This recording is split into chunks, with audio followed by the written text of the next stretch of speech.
Assalamualaikum warahmatullahi wabarakatuh. Kembali hari ini kita ngaji Hikam Melayu kitab Futuhul Arifin fi Bayani Amalis Salikin wal Wasilina ilallahi ta'ala, yang merupakan terjemah matan hikam dengan syarah yang diringkaskan oleh Muallim Haji Muhammad Sarni bin Haji Jarmani bin Haji Muhammad Siddiq Al-Alabi. Hari ini kita masuk ke pelajaran hikmah yang ke-23.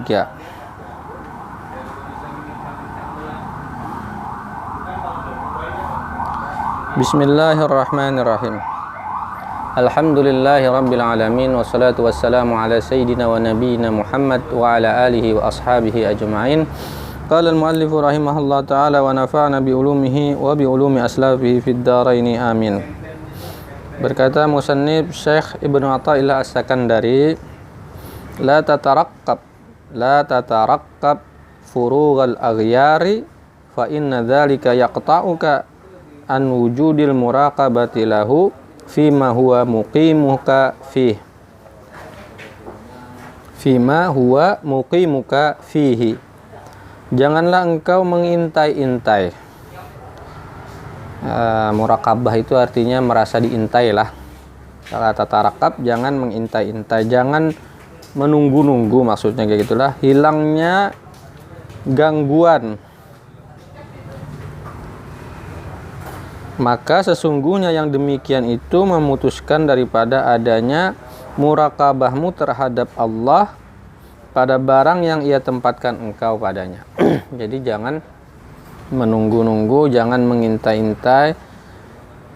Bahasa mu'allif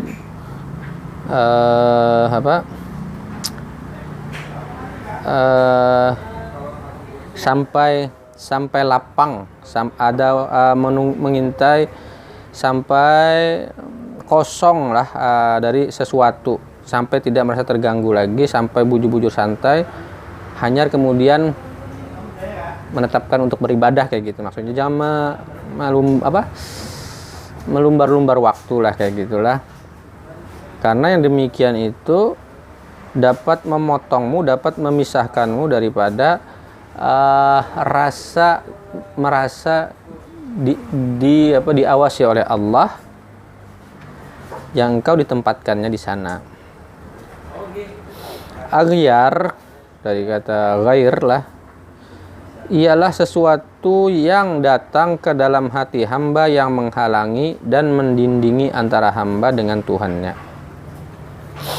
Maka ia dua bahagi. Yang pertama bala musibah dan kesempitan, seperti kefakiran, fakir, dihina orang, penderitaan batin dan lainnya. Itu yang pertama, bagian daripada aghyar.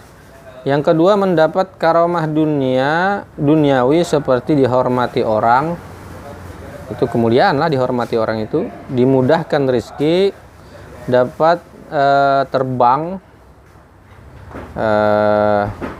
di udara dan lain-lainnya. Maka bagi orang yang salik hendaklah ia mengakali, memikirkan muraqabah terhadap Tuhannya.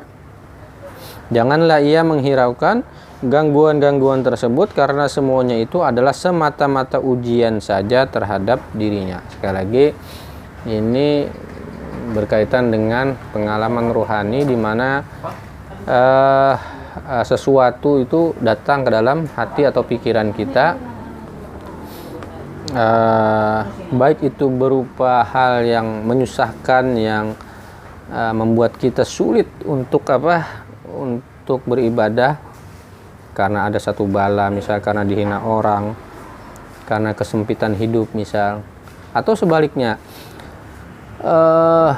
lancar rezeki sehingga sibuk dengan pekerjaan, atau karena terlalu dihormati orang sehingga harus melayani orang terus sehingga tidak punya waktu untuk Allah, atau mendapatkan karomah-karomah yang bersifat gaib seperti bisa berjalan di air, atau keajaiban-keajaiban yang semacam itulah, yang seringkali banyak menjadi tujuan dari salikin yang kurang memahami apa sih tujuan ia bersuluk atau mendekatkan diri kepada Allah itu. Kata mu'alif, jangan menghiraukan hal-hal yang semacam itu. Ketika kita sedang berjalan kepada Allah, biasanya akan muncul gangguan-gangguan, yaitu aghyar di sini disebutlah ya tadi berupa ujian maupun berupa kesenangan. Jika ia tertahan di sini, jika ia kemudian tertahan dengan ujian ini atau dengan pemberian anugerah itu, dia tidak akan sampai kepada yang ditujunya. Nah, itu kemudian bisa menjadi dinding, hijab bagi dirinya untuk sampai kepada Allah. Padahal tiada lain tujuan seorang salik itu niatkan dari awal untuk sampai kepada Allah, untuk mendekatkan diri kepada Allah. Salah satunya nanti akan sampai di makam muraqabah, merasa selalu diawasi oleh Allah. Muraqabah itu merasa diawasi Allah lah. Kita masuk ke hikmah yang berikutnya. Penjelasannya pendek-pendek ini tapi masih saling berkaitan. La tastaghrib wuqu al-aqdar ma dumta fi hadhihi dar fa innaha ma abrazat illa ma huwa mustahiqqun wasfuha wa wajibun na'tuha. Janganlah engkau merasa heran, takjub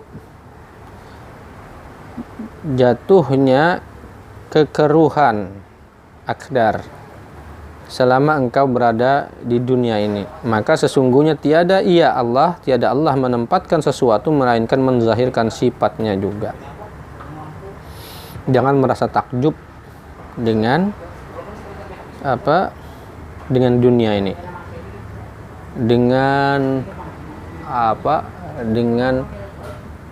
keanehan-keanehan dunia, sifat-sifat orang lain, kerusakan dunia ini. Karena itu adalah sesuatu yang sudah Allah tetapkan ada pada sifat yang demikian, itu sudah ada.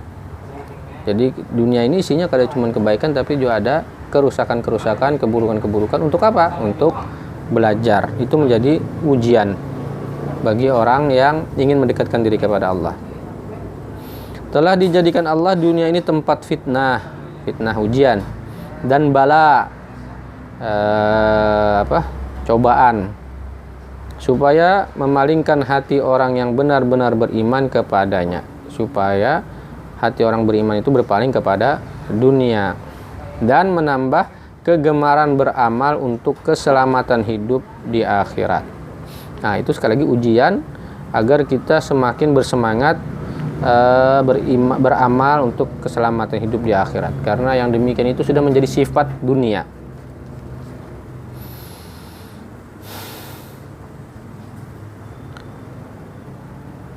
Sambung lagi hikmah yang berikutnya, hikmah yang ke-25. Ma tawaqqafa matlabun anta talibuhu bi rabbika wa la tayassara matlabun anta talibuhu bi nafsika. Tidak terhenti tuntutan yang engkau menuntutnya dengan Tuhanmu, dan tidak mudah tuntutan yang engkau menuntutnya dengan dirimu.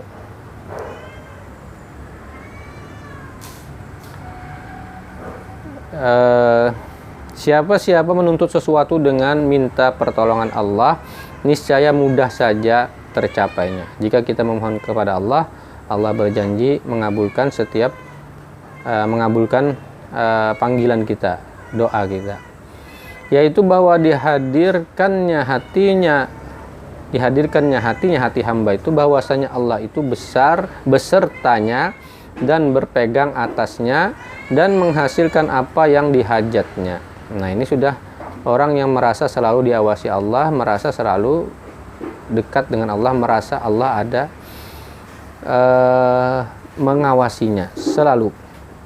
Muraqabah, makam muraqabah.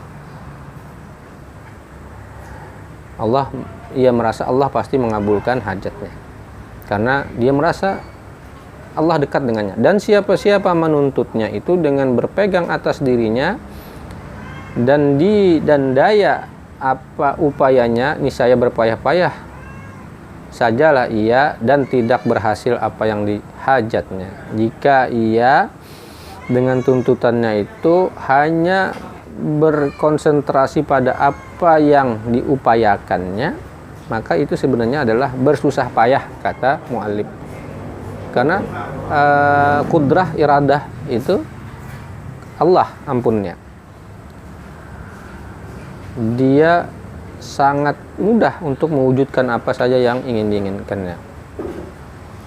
Tinggal katakan, ia mengatakan kun, maka fayakun. Yang berpegang hanya kepada usahanya, dia akan menyesal, akan kecewa pada akhirnya. Dan siapa menuntutnya itu dengan berpegang atas dirinya tadi dan daya upayanya saja, niscaya berpayah-payah sajalah ia dan tidak berhasil apa yang dihajatnya. Begitulah kurang lebih.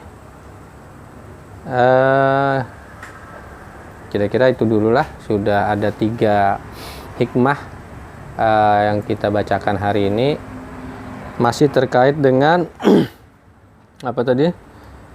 Terkait dengan pengalaman rohani, dengan ujian-ujian, dengan sesuatu yang Allah tetapkan pada setiap makhluknya. Semoga kita bisa memotivasi diri kita, meyakinkan diri kita, berkesadaran bahwa hanya Allah ampunnya kuasa, ampunnya iradah, sehingga apapun yang kita harapkan, jika itu sejalan dengan maunya Allah, insya Allah dikabulkannya segala hajat kita. Terima kasih, mudah-mudahan berfaedah. Assalamualaikum warahmatullahi wabarakatuh.